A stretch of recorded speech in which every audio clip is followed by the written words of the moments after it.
श्री जगदम्बिकाय नमः।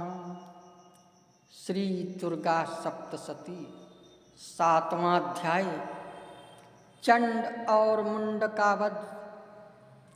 ओम ध्यायेयं रत्नपीठे सुखकल्पठितं शर्वतीं श्यामलांगी नस्तैकांग्रिघं सरोजे शशिसकलधरां वल्लकीं वादयन्तीं कराबद्धमालां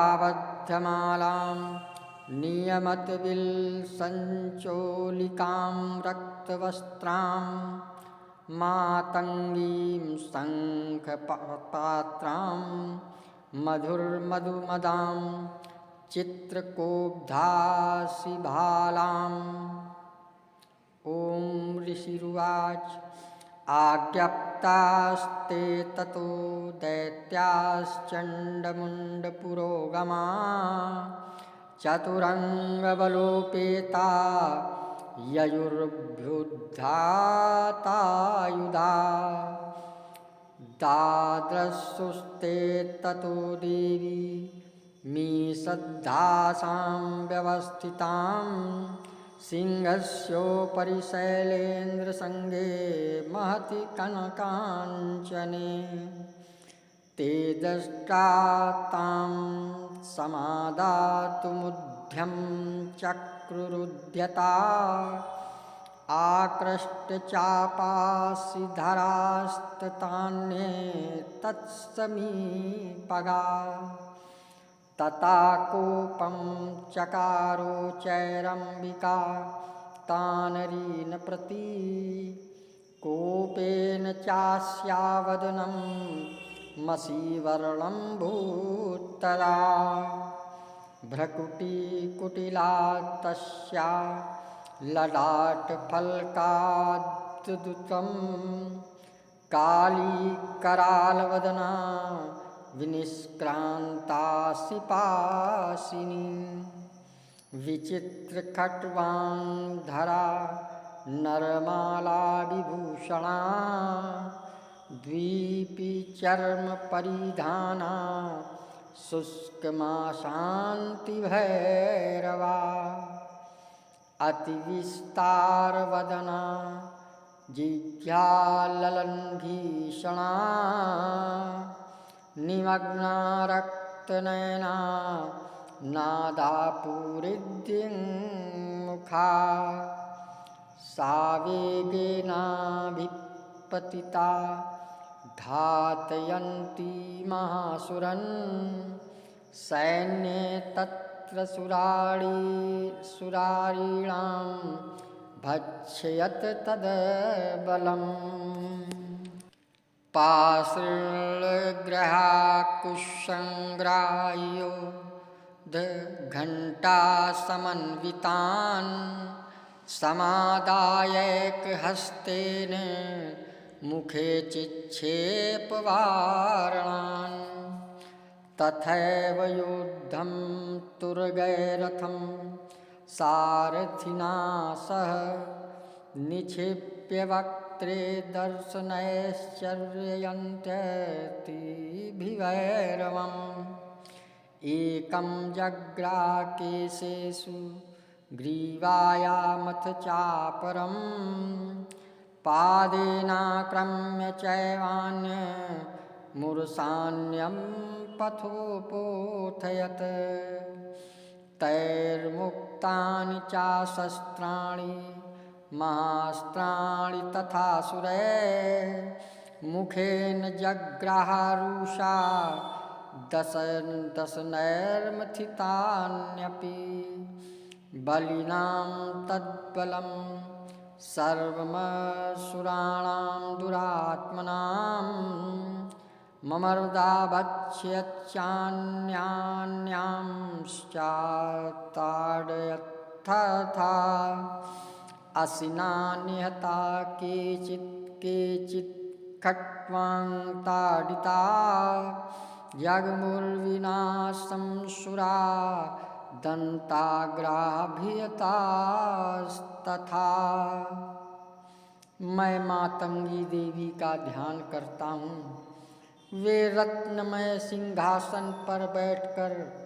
पढ़ते हुए तोते का मधुर शब्द सुन रही हैं। उनके शरीर का वर्ण श्याम है। वे अपना एक पैर कमल पर रखे हुए हैं और मस्तक पर अर्धचंद्र धारण करती हैं तथा कंगहार पुष्पों की माला धारण किए वीणा बजाती हैं। उनके अंग में कसी हुई चोली शोभा पा रही है। वे लाल रंग की साड़ी पहने हाथ में शंखमय पात्र लिए हुए हैं। उनके बदन पर मधु का हल्का हल्का प्रभाव जान पड़ता है और ललाट में बेंदी शोभा दे रही है।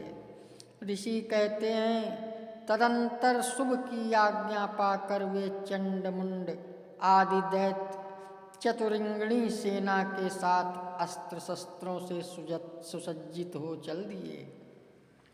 फिर गिरिराज हिमालय के स्वर्णमय ऊंचे शिखर पर पहुंचकर उन्होंने सिंह पर बैठी देवी को देखा। वे मंद मंद मुस्कुरा रही थीं। उन्हें देखकर दैत्य लोग तत्परता से पकड़ने का उद्योग करने लगे। किसी ने धनुष तान लिया, किसी ने तलवार संभाली। कुछ लोग देवी के पास आकर खड़े हो गए। तब अंबिका ने उन शत्रुओं के प्रति बड़ा क्रोध किया। उस समय क्रोध के कारण उनका मुख काला पड़ गया, ललाट में भौहें टेढ़ी हो गईं और वहाँ से तुरंत विकराल मुखी काली प्रकट हुई जो तलवार और पास लिए हुई थी। वे विचित्र खट्वांग धारण किए और चीते के चर्म की साड़ी पहने नर मुंडों की माला से विशोभित थी। उनके शरीर पर मांस सूख गया था, केवल हड्डियों का ढांचा था जिससे वे अत्यंत भयंकर जान पड़ती थीं। उनका मुख बहुत विशाल था, जीभ लपलपाने के कारण वे और भी डरावनी प्रतीत होती थीं। उनकी आंखें भीतर को धसी हुई और कुछ लाल थीं। वे अपनी भयंकर गर्जना से संपूर्ण दिशाओं को गुंजा रही थीं।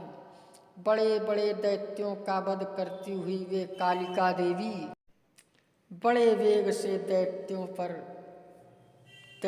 की उस सेना पर टूट पड़ी और उन सबको भक्षण करने लगीं। वे पाशर्व रक्षकों, अंकुशधारी महावतों, योद्धाओं और घंटा सहित कितने ही हाथियों को एक ही हाथ से पकड़कर मुंह में डाल लेती थीं।